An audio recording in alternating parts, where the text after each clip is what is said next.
Guess who it is? It's just me, Kimber.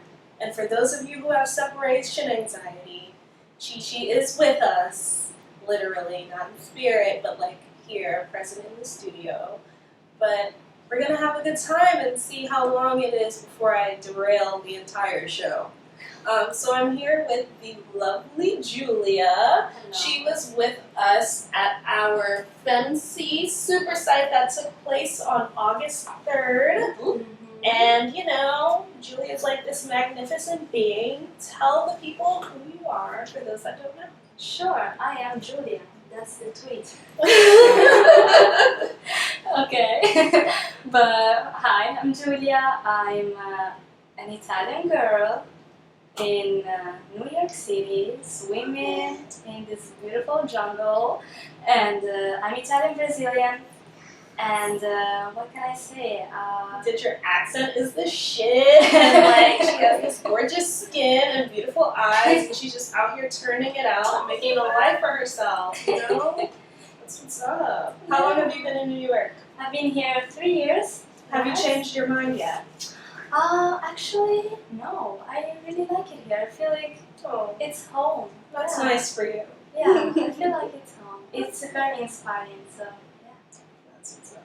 I wish I still had the same sentiments. I've been here all of my life, and I am the most bitter New Yorker there is. I don't even have Brooklyn pride or whatever. Tell us about it. Girl, tell us about you. We're sitting here with the champion, our popping off pink supreme queen. She slayed and slewed and took home the grand prize, Miss Regi Angelou. Girl, what are you about? What have you been doing? What did you do with the prize money? Like, tell us everything. What's been going on? Yeah, I can't wait to tell you what I'm all about. Okay. So I am Regi Angelou. So I started off doing poetry because I just started doing rap and performing in this way a few months ago. So I think that, you know, when you're doing poetry and spoken word, people want to be all into you. They're like, yeah, what you saying? I want to hear that. Right. But when you're rapping, people are like, impress me. You know, they're like, oh no, impress me. So I think it felt good for me to start off in a space where I'm like, people want to hear me. And for a while, I did think that I would be, as a rapper, I would be looked at kind of cross, like kind of sideways. Like, what are you doing? You don't follow the aesthetic. Like, what? You don't follow You don't exactly. have a leotard and a Chinese Yeah. What you Yeah. You're not looking. You know, this. We think of female rappers that are popular and see the aesthetic, and their aesthetic is like bad bitch supermodel, and I love it. I appreciate it. I love to look at Cardi. I love to look at Nicki. I love to hear them also. I love to rap them now. also. She doesn't count. But anyway. Ooh. That's what I'm thinking about that too. But That's what I'm about. I just feel like when you start something new, if you're not afraid, then it really can't be new for you. You know, it really can't be something that you're getting into and just giving your all if you're not afraid. Right, And I was really afraid when I first started. So I did need my safety nets by starting with poetry. And then after I got into poetry and people were so receptive, I branched out and I'm like, okay, I can rap now because people are feeling me. So I'm a rapper. I'm a new rapper. I'm a new rapper in New York City, and I've been well receptive. So Absolutely. I never would have guessed that you were new. You're so polished, and the way that you've managed to infuse, because I do understand that you have a career in education, so like you've managed to infuse like your professional, personal, I guess more like Clark Kent kind of life with your actual rap career. you're giving me video ideas right now. I mean, Wow. let's do this. Oh my God. But yeah, like I was really blown away by you at the Cypher this past summer. How did you feel about it? How was your experience? That was great. Yeah. It was great. I'm so thankful to have you guys. Like to bring female super cypher. I'm like, what? Like I just never imagined, and to invite me and to have such good positive energy. Everybody was feeling each other. Like we were all supportive of each other, and it's just like female rappers. I think that before getting into rap, I thought that it was like nasty and competitive and negative, but it hasn't felt like that at all. It hasn't felt like that at all. I've never, in person, I've never encountered a negative experience with another female rapper, and I've been looking for these experiences constantly, and every time I get them, it's always a good one. And the experience at the Super Cypher was amazing. Because y'all brought the energy, like you created the energy. You know, everyone was there to love each other, and we did.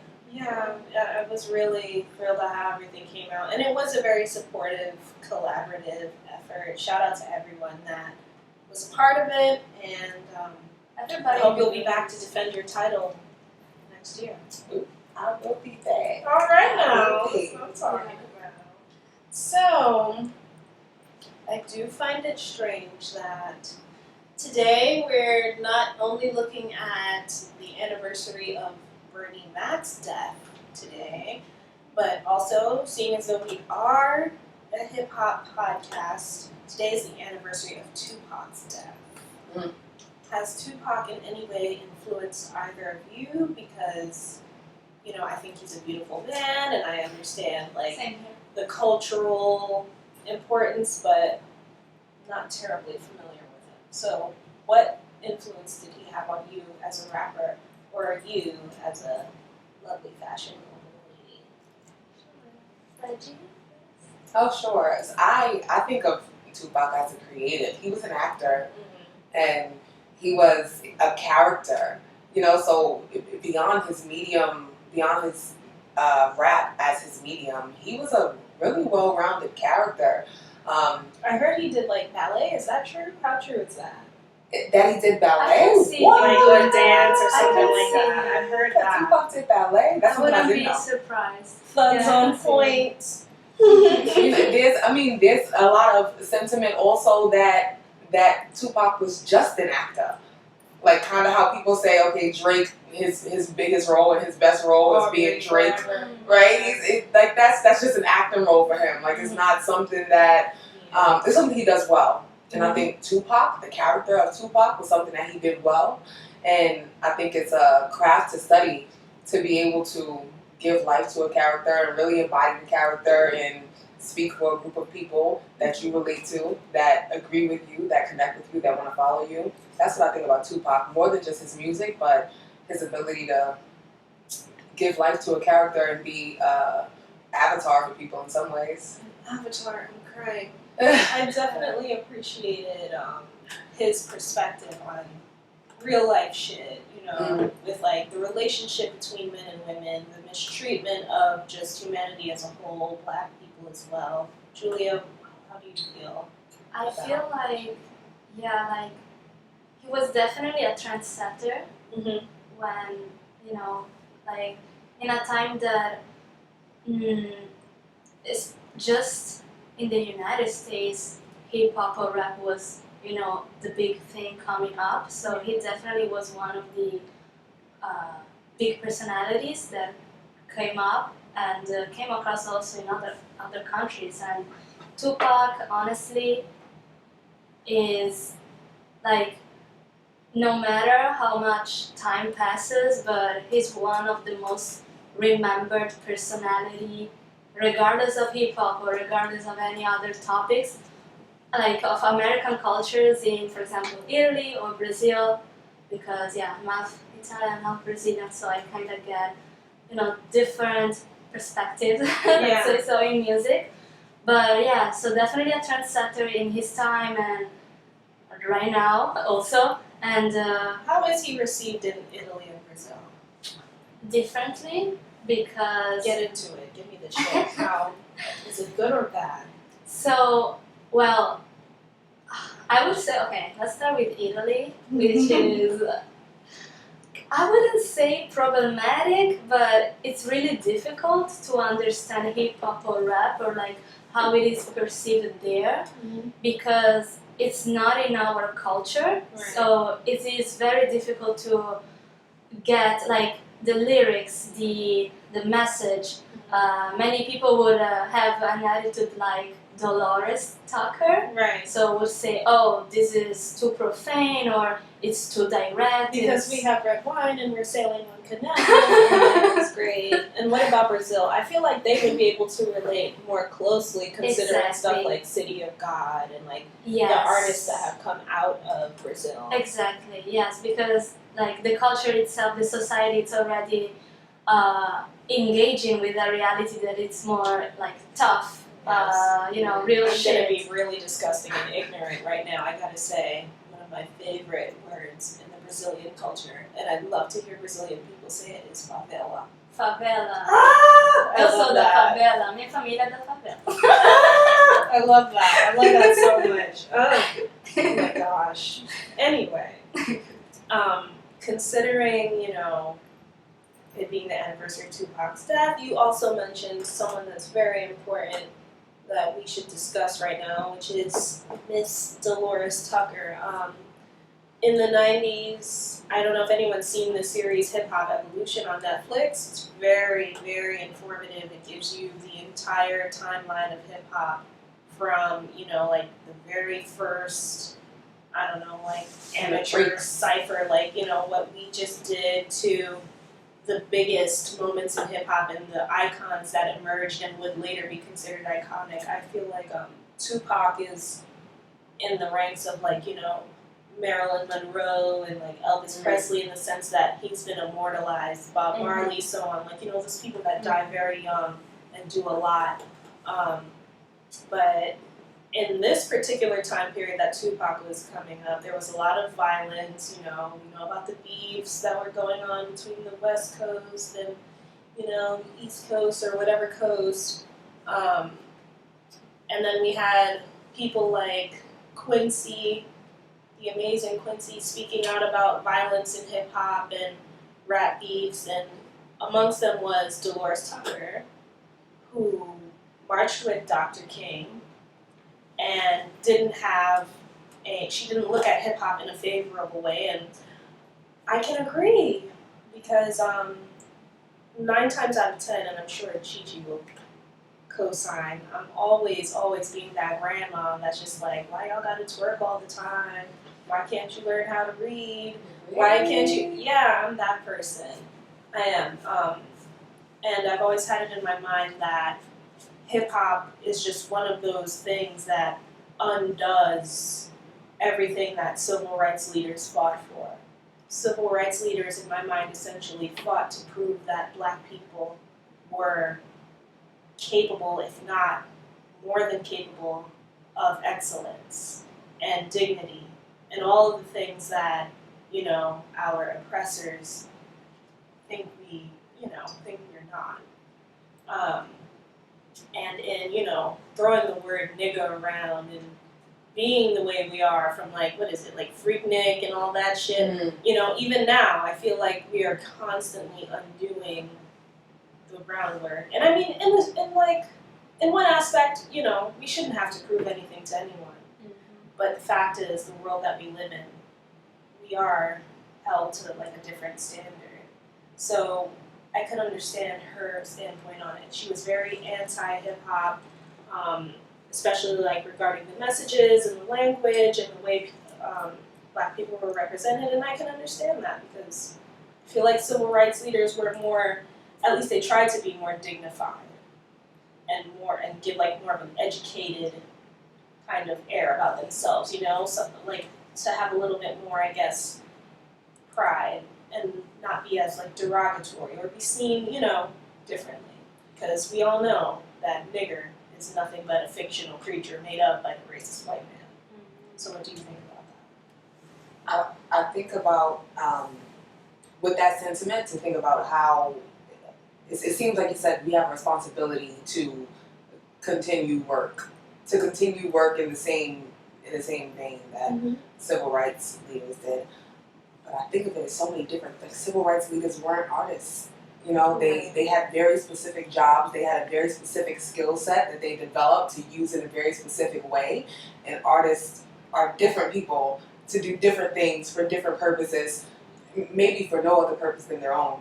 Right. So I think about the audience and who hip hop is for, and I think that the audiences are very different, and to make for C. Delores Tucker to have such a sentiment, it's really I would say it's such a place of privilege to come from. Interesting. To say that I have these ideas, these ideas with all of my access to power, with all of my access to platform, and with my platform and with my people that's around me, I want to tell you in your place that you can't do what you're doing because my people over here don't like it. They're just very different audiences and very different groups for different purposes. And I just think it's akin to comparing a civil rights leader to a dancer, or a civil rights leader to a painter, and why do we do that? I mean, is it because hip hop is so successful? You can't have these successful young black people with so much voice saying what they want, because if it was something unknown, then it would be okay. We can allow you to do what you do as long as you're not too successful. But once you have a platform that encroaches upon our privileged platform, then we cannot allow you to speak with your voice. That's what it feels like to me. Yeah, I think that's more so like the rebellion in you, which I can understand. I'm an artist myself, but from my understanding, she wasn't coming from an oppressive standpoint, more of like a, you know, like when mom and dad don't want you listening to Lil Kim's album, you know? I have a quote from her here where she says, "You can't listen to all that language and filth without it affecting you." I've always said that music is a powerful thing. It's energy that is being projected from one individual to another, in this case the masses, and music has a tendency to dictate the time and the mood and the feeling of generations. So everyone right now is about a bag, fucking a rich ass scamming ass nigga until he has no more money and a bundle and a shoe. Mm-hmm. And that has done what in turn for all of us?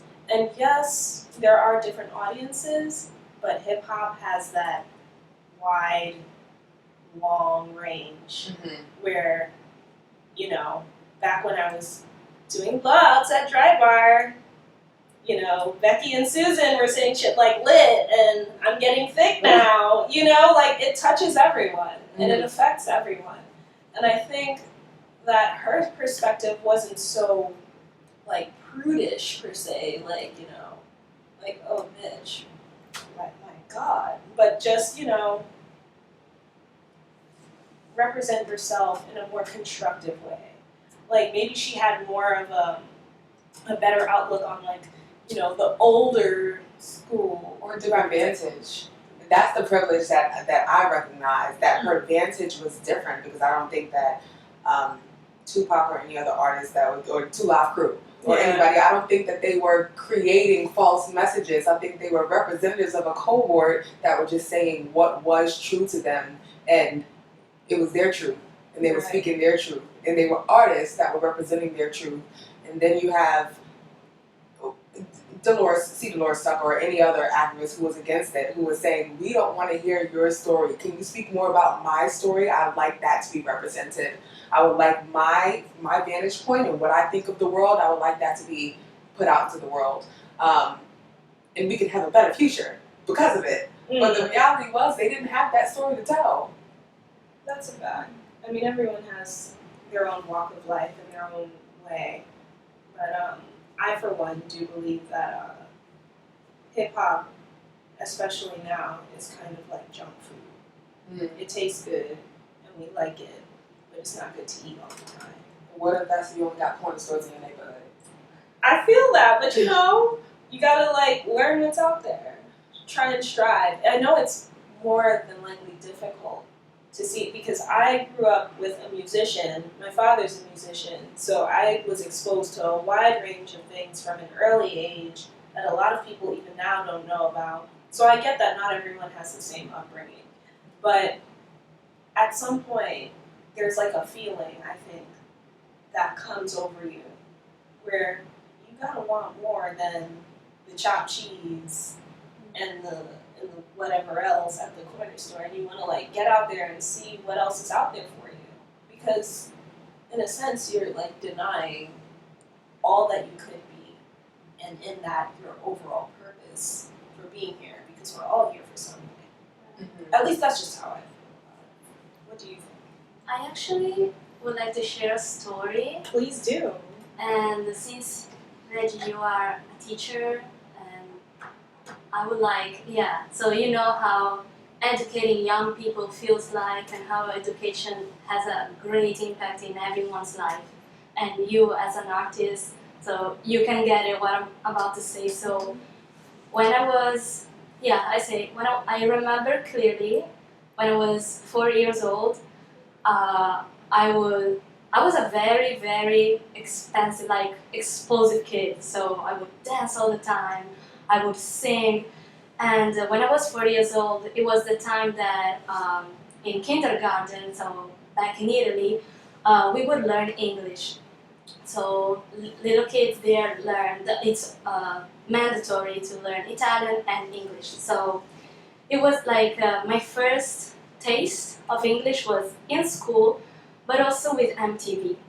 And I remember clearly like spending my afternoons, my mom cooking, my dad at work, and I remember my mom just putting, the TV, and between one cartoon and another, a Beyonce video would come up, or any other American artist. I have this fantasy, like when I was little, America is Beyonce, is all these beautiful black, light-skinned women that in Italy, there's 1, 2, that's it, and like they're not popping. Like my role model was only my mom, and like my mom's friend and my family in Brazil that looked like me with big curls and everything.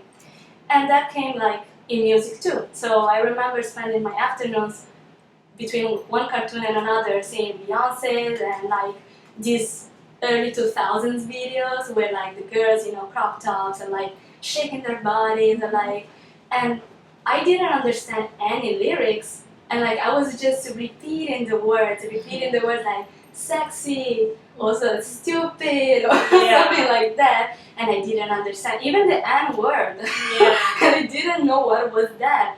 But like, so I would say, fast forwarding 6, 7 years old, I started like picking up what these little phrases were meaning, like the meaning of them.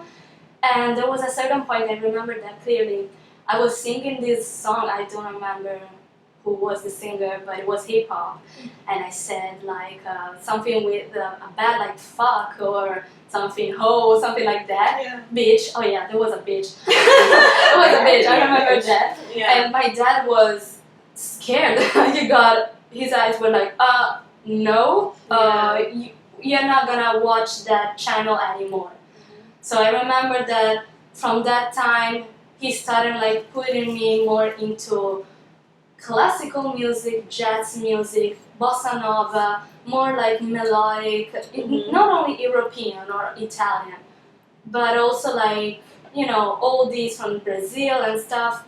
And the funny thing is that as a kid, I kind of picked up, yes, these styles here considered more classic, but also styles like when I would go to Brazil, because I used to spend some time between Italy and Brazil, I would hear funky, and funky is like soca, dance hall music, and I mean, funky, it's all about butts, moving around, and sex, drugs, and bang, bang, bang. So I grew up with those two, and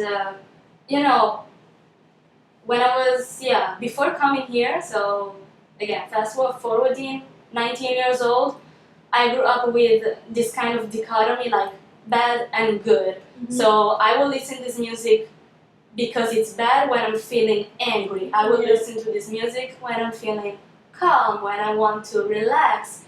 When I came here, a lot, like I had a cultural boom impact, like shock, And for the first time ever, like I had the chance in college with many, like the Black Student Union, many Caribbean friends that I haven't had, you know, and like I understood the meaning behind also, and the messages behind the history behind this angry bad music that I grew up with. So and then I understood. I understand now why they say ho, why they say, you know, there is this specific tone in this music with these singers, artists, and you know, twerking is a cultural thing. It's not just, you know, about shaking. Flapping hands around. Yeah, like there is a whole story behind it. And so I think that I kind of understand Delores. Delores was, you know, like, oh, I don't like the music affects you since when you're a kid. Like, you need to understand what is good and what is bad, and like, if something is filthy, as a kid, you will pick it up. Oh, it's filthy, it's bad. So I'm gonna say that. You know how kids are like, oh, that's bad. Huh? I'm gonna do that. It's bad. But like, I think that, you know, I see her point of view, but I also see like, rap has, you know, or hip hop, every genre, but hip hop specifically has an audience, specific audience that cannot be like the same of a civil rights activist. So there is an education behind everything, I think. Absolutely. I mean, there are definitely different denominations of hip hop. There are more conscious rappers out there. But I think, you know, sitting here and listening to both of your perspectives, that ultimately we have to learn to separate human experience from categories. And I don't know about you guys, but I'm a pretty big conspiracy theorist, and I do believe there is an Illuminati with an agenda somewhere out there to make us all empty, materialistic, over-sexualized heathens. So for me, a lot of the music that gets played, the same songs that get played every four songs on the hour, it's all influential, and it does. It's no different from the food you eat. Music does affect your mind. It's words, it's sounds, and depending on how deep of a listener you are, you can begin to associate things, feelings, people, shapes, colors with the things that you hear and take in. So I do think that's important to consider. And I do think that the industry has it out for us. And speaking of, I've been saying since, season 1, that Nicki Minaj is being put out to pasture. Oh, of course. And she has finally retired. How do you feel? What are we thinking? I saw it coming. I think this is the best way for her to bow out, because that hot girl summer was pretty lukewarm. You thought so? Yeah, babe. I thought that little video that came out after Labor Day, not like while everyone was hashtagging it, like at the peak of, you know, like capital, you know, I feel you. I mean, just from a marketing standpoint, that video should have been out, like maybe within 48 hours of the live that they did together. Just say. Do you think it was really unplanned? I don't care. I care. Okay. I want to know if it's genuine. I want to know if it's genuine. I mean, I could believe that they were probably texting each other and they were like, oh girl, let's go live, or however they talk to each other. Everyone lived for it. I was just like, oh. Well, and just rolled over and went back to watching Matlock. I'm just in my own Matlock world, yes. But I think it was real. I don't think it was planned. Because if it was planned, then everything would have been dropped in place, more, you know, in a subsequent way, like how April Jones and Lil Fizz and all of this, and now it's on Love and Hip Hop. It would have been more strategic. So I do think it was real.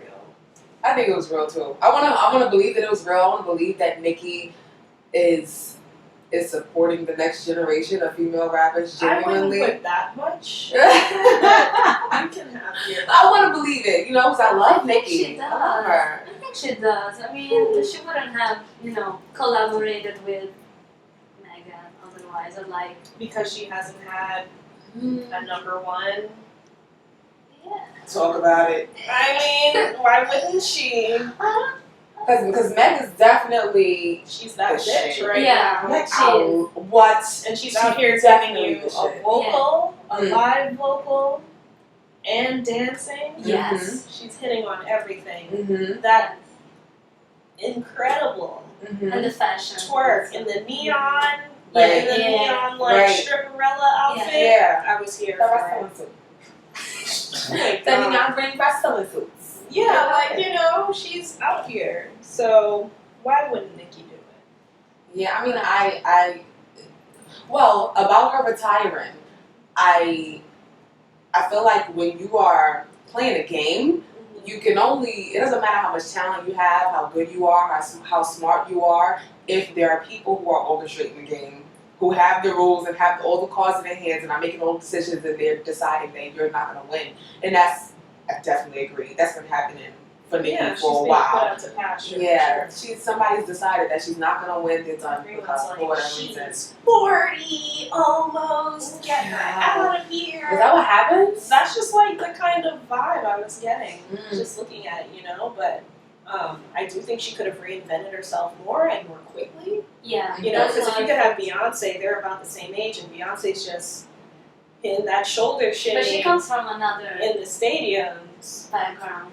Of course, but that's what I mean by reinventing, because Nicki has shown that she could sing and a series of other things.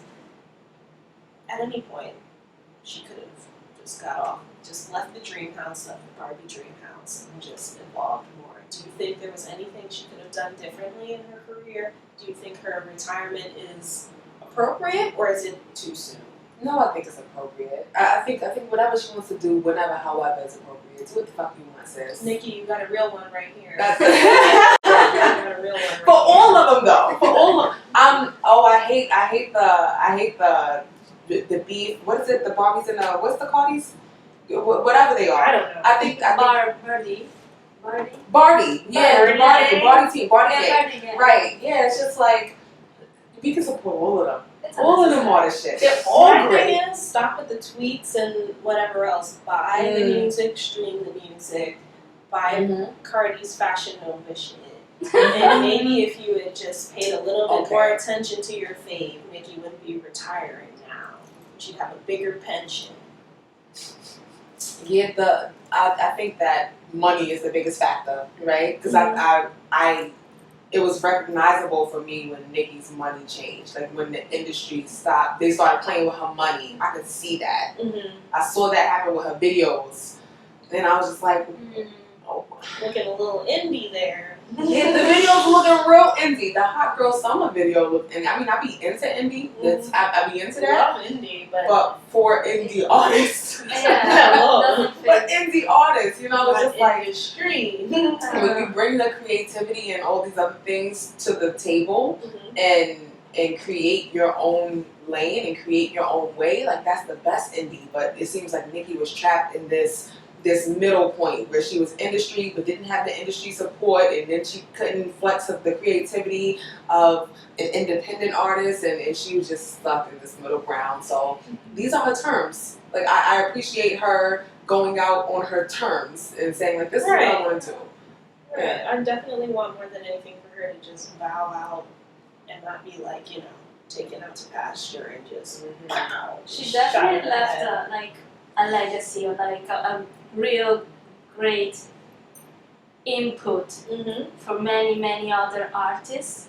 And I think that she always, correct me if I'm wrong, but she always has supported education, right? Like going to school. My knowledge, but it's wonderful. Like I remember this, and I think that she could have done more in that department. I don't know, like there was this story, I think 1 year ago, that she paid or she proposed to pay some people tuitions for college. That's cute. Or like, but I could have. Can we get a follow up? Did she do that? Yeah, can Did we she? go? I think I'll she Google it. did. She did. Okay. Wow. I'll Go Google ahead. it now. I think she did. We'll confirm. There was like a whole That's Twitter all. thing, and I think she could have done more in that department because I see that Megan is like, did she graduate college? I think she graduates in December. That Right? that's what I understand. Yeah. Like, loosely. Like, yeah, I mean there are many female artists, or especially female artists, that they put their education and their artistry, and like they go together. So I think that it's admirable that, because many people think, oh no, first education and then you do whatever you want. Why cannot you do all together? Right. Yeah. Why cannot you do? Can we hashtag that? I love Why it. cannot you do? I'm here for that. And it is confirmed that as of 2017, she paid off some student loans Yes. and then continued on with her initiative in 2018. So Nicki Minaj is Can you a be my decent tuition human too? being. No? Can you be my tuition? You know, something. I got student loans. It's crazy. Mine just Subsiding. finished. Good for Last you. month. There was, just so y'all know, there's a teacher loan forgiveness program where you teach for 5 years, right, in a Title I school, which is like the most difficult schools in America because they're under-resourced and have all these difficulties. Oh. 98% of people that applied for student loan forgiveness under that program did not get it, were denied. I was denied 7 times before they finally gave it to me. It's like a scam. It's like the federal government is scamming me? That's You're not gonna have crazy. me out here playing to serve Crazy. with love to these horrible children, getting beat up and all this shit, just for you to tell me you're not gonna no. It ain't But it's our government. Are we really shocked? easy. I trusted them a little bit more. Like, this is under the Obama administration. I'm so I sorry. had a little bit more trust. I had trust. No. But eventually, they came around and I got it on that 8th try. So, 8th time's a charm. Perseverance. So considering now, looking at the length of like Nicki's career, and I do feel like a lot of female artists out now have a very short shelf life. What do you see for yourself going forward with your rap career? What are your goals? Like, what do you want to do, girl? I'm scared of entertainment. I just want to be an artist. Or I just want to create. I want to be free to create. I want to have my own true expression. Like, I have my salary is good for me. I'm Okay. really comfortable with my career, and I want rap to be my art. I don't want to be adulterated. I feel that 1,000%. Thank you. 1,000%. It don't gotta be a Thank you. thing. It's just Yeah. a thing. Embodies also your personality. Yeah. Thank you. Mhm. Yes, I Yeah. just want to do. I want to do me forever. Okay. Oh, yeah. Okay. Yeah, that's my goal for myself, to be able to do me forever, and to. Damn it, you got to make me feel I feel that. That resonated 1,000%. Thanks. Yeah. So it's. I mean, I think as weird as I want to get with myself, as many tiny crevices as I want to explore and who I am and what I can do, I doubt they'll all be marketable. Like, I doubt someone will see Why all is of these that? things. Because the market is already decided in a lot of ways. Like, there's a prototype that people with money expect you to fit into before they invest in you. Well, you're We so have people unique. like freaking Lil Nas X out here Yeah. singing Right. about boot scooting You're right. on You're some right. Oregon Trail, you Right. know? Look at at this also- point, it's over for Yeah. the types. Yeah. Look at Rico Nasty also. She's this new Africa. gothic young girl. Like, I've I never feel like s- she's just infinitely in cosplay. Yeah, It's right? not Yeah. That's just the momager in me. I feel like when you think of like who was someone's inspiration, it's like Lady Gaga, Madonna, Mm-hmm. Beyonce, gotta say Tina. Mhm. I think Smash Mouth was Rico Nasty's inspiration. I appreciate it. I really appreciate it. I'm like, wow, this is what Maybe the Smash garbage. Mouth. She gives me like little was. garbage vibes Yeah. too. Mm. Like with that like plastic grungy, Mm-hmm. sexy rock and roll kind of thing. So Reggie, you are a type. You are you. I'm my type. Yes. I'm my type. Yes. I Oh No way. my god. Yeah. Well, where are we at now? What time? It's time. No, Okay. you have time. We have time? How much time? Okay. Well, in any case, how was your summer? My summer was a hot girl summer. Okay. It was a hot girl summer. Like I really appreciate. I don't know how y'all define hot. I think let's all have our individual I guess it's doing definitions. everything you want to do, right? Yeah, that's what I was doing. That's what I was doing this summer. Everything I wanted to do. I did a music festival in Charlotte. It was Charlotte's first outdoor music festival. It was great. Yes. Fulonia. It was the first one, and I was one of the organizers, and we're gonna do it every year. It was so great. I recorded 2 music videos this summer, like my first videos ever, and I loved both of them. I collaborated with 3 artists, with Jonna Booth, with Nicole Sylvester, with something else that's with keeping under wraps, so I'll talk about it another time. But I've just been doing things that I've never done before. So, where can we see more of you, like, going forward? Where are you going to be next? What's the next upcoming show? Like, what's happening? What's up? I'll be out here. Okay. Are Are you still doing spoken word? I am, yeah. I really like, there's a cafe, the New York Poets Cafe. I love that. It's such a great place, right? I've painted there a couple of times. It's okay. It's just such a good energy. I mean, I go there often. I have a manager now, and she's awesome. So I think we work together well to just respond to things. A lot of people have been reaching out to me, and I'm like, yes, whatever. If you're interested in me, I'm interested in you. So Right. like, let's do it. I like But- that philosophy.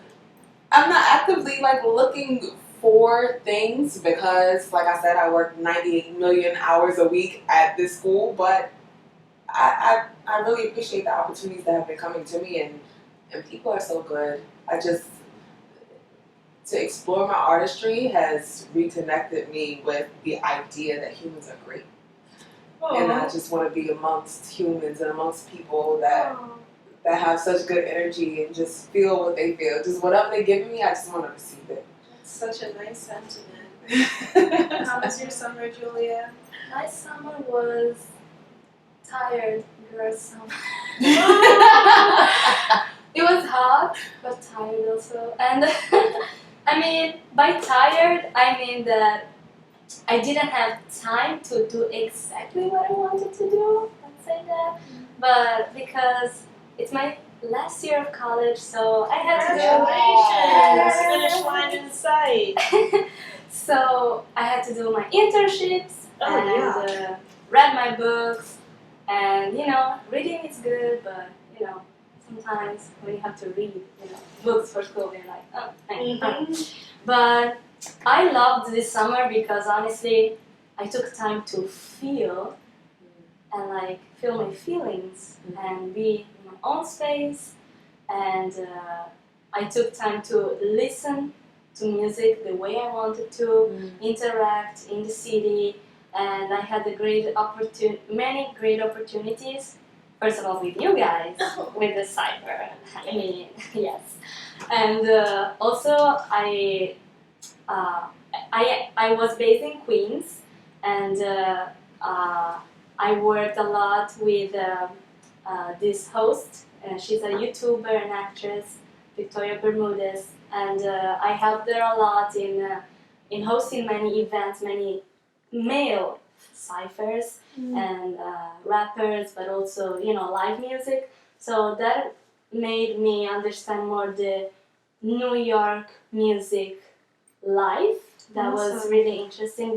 Mostly based in Queens and Brooklyn, but also in Manhattan. Nice. So that was really reinvigorating, and yeah. And earlier, before we got on camera and started our lives together for these few hours, Reggie mentioned self-care being a part of her summer, and that is a big thing that we always try to incorporate in Poppin' Off Pink because we care about you. Me, not so much, but we care about you. And we always want to try and incorporate a nurturing aspect of hip hop, especially for industry figures. And I think it just happened that way because it's a female podcast. But what are some forms of self-care that you both practice, and how frequently do you practice them? Oh, I have my Ting Sha chimes. I think I left them in my office. I wish I could ring them because they even through a microphone, I think sonic energy is so real. We're gonna have to have you back to do that. Yes. And I'm actually, when I'm not gonna chance, I'm gonna look because I have 2 pairs. Maybe I have actual in my bag, but I have my Ting Sha chimes. I share them with my students every day. It's like, okay, at the end of the day, at the end of this, space that we're sharing together, I'm gonna ring these bells. They're so receptive. Like they'll be quiet with me. Just taking the time to be quiet. We don't be quiet together. That's weird, right? But students are like, okay, I'll be quiet with you. And they allow me to ring my bells for them, and they, they'll go through all my little steps. I'm like, be aware of your feet and your shoes. Be aware of your hair on your head. Be aware of the sounds in the room, the sounds outside the room. Be aware of these things. You're like, wow, I never tested my awareness before. Like, these kids, they live in Bushwick. The experience of meditation and just consciousness, it's something that they're being taught now. As 16, 17, 18-year-olds, something that's new to them, to be just conscious. Yeah, well, Bushwick is kind of like, at this point, the capital of, like, reinvention. Like, they're doing urban farming out there. They're getting a lot more into, like, community-based things. So that's wonderful that you can bring that to them. You know what? Honestly, it's definitely there, but it doesn't seem like it's accessible to them. It doesn't seem like it's something that that's a part of their lives. It's not, and it isn't. But it's, it's getting there. At least it's moving. Surely. Yeah, it's coming up out there. Yeah. What about you? What do you do for self-care? I write a lot. I swim often. I walk. And I walk my ass off too. At least this is my mantra. Like this summer, after my trip to LA, where I walked a lot because it was my first time there. I didn't know that LA distances are very, very different from New York distances. So I walked a lot, and I didn't know about Uber Lyft culture at the time. So yeah. But after that trip, I said to myself, June 1st, we're gonna start my type of hot girl summer. At least every day, I want to do more, no less, more than 10,000 steps. Yes. Okay. So yeah, I started doing that. On fire. And so I started walking. Now my average is, I would say, 15, 16,000. Wow. Yeah, getting it. I like that. Water. Drink your water. You guys have such healthy, constructive, beautiful practices of self-care. Yes. As always, I advise a healthy spliff, a drink of your choice, waking up whenever you feel like it, a badass skincare regimen. Yes. If you want to work out, I don't always want to work out. But if you want to work out, I can see all of these things on you. Like, you look so calm, your skin is glowing. Yeah, that's so true. I can see all of it. Gosh. Yeah. If you only knew. I'm actually a disaster. My brain runs at like 150 miles per hour. There are frequent collisions, but I'm doing my best. I appreciate your best. Yes. And I appreciate your best. God damn it. It's been wonderful having you both with us. Reggie, please let our wonderful audience know where we can find you. If you have any live performances coming up, if you have any poetry coming out, if you have a book, or if you're going to be, live again at some point.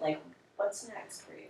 Oh, I am not cool enough to go live regularly. But so I'm live right now because I'm like, ooh, here's something that I can do and not actually have to figure out what to do. I can just put the phone up and it works. Well, to make things easier, like when are your next like upcoming dates where people can see you? You know, you have a Cash App. Can people send you money for dinner? Like, what's going on? Hashtag Rockaway Reggie, of course. Yes. I'm from Far Rockaway and I love repping Far Rockaway. It really feels like home to me. It's because it is home. I think since I went to college and then I went to grad school and I was abroad a bit and I came back and New York was kind of distant to me. It changed so much. Mm-hmm. But Rockaway is home. And I always want to say that. I always want to shout that out. Even though I live in Brownsville, Far Rockaway is home. But my Cash App is $Rockaway Regi, Regi. And I did a show last night, but I really don't think I have anything on the calendar for the next few days. I mean, for the next few weeks. And I only keep a month in advance in my mind. But we'll see. If something does come up, my website is Regi Angelou, RegiAngelou.com. And same thing for my Instagram, for Spotify, for everything else. I do have new music coming out. Yes, I have new music coming out. So you can search Regi Angelou. And that's two separate names, the first and the last. Yeah. What about you, Giulia? Where can people find you? Where can people like send you money for lunch and school books and things like that? So definitely, I'm on Instagram at the curly flower because my curls are my petals are my curls. Okay now. And so you can find me there. And also I have a blog, so if you want to read or share anything that you have on your mind, I write poetry and fashion is my niche, my thing. And my blog is The Curly Flower. You can find it on Instagram on my bio. And yes, I guess that's it. Okay. Money, I'm trying to be independent over here, so I'm trying to make moves on my own. But I mean, I'm Giulia Baldini on Venmo, so you know. What's that last name? Baldini, Baldini. That sounds like a brand name. Giulia Baldini. Yeah, it does. I need that to be a bag and a perfume and a shoe, okay? Wow. Baldini. Don't play around, I'm serious. The second I make my first million, I'm funding your shoe line. Okay. I'll give you the second million. That's it, you already got 2 buyers. Woo, woo. Well, it has been a lovely episode 2, season 3. Give us your money. You can send to She's So Fly. That's CHISOPHLY on Cash App. Fucking follow us if you haven't already. Don't be a degenerate. Show us love. We're on YouTube as well. Subscribe. Listen to the show. Whether you like us or not, we're open to it. Yeah. It's been fun. It's been real. And thank you both so much for being with us yet again. And, you know, more in the future. Have a great evening.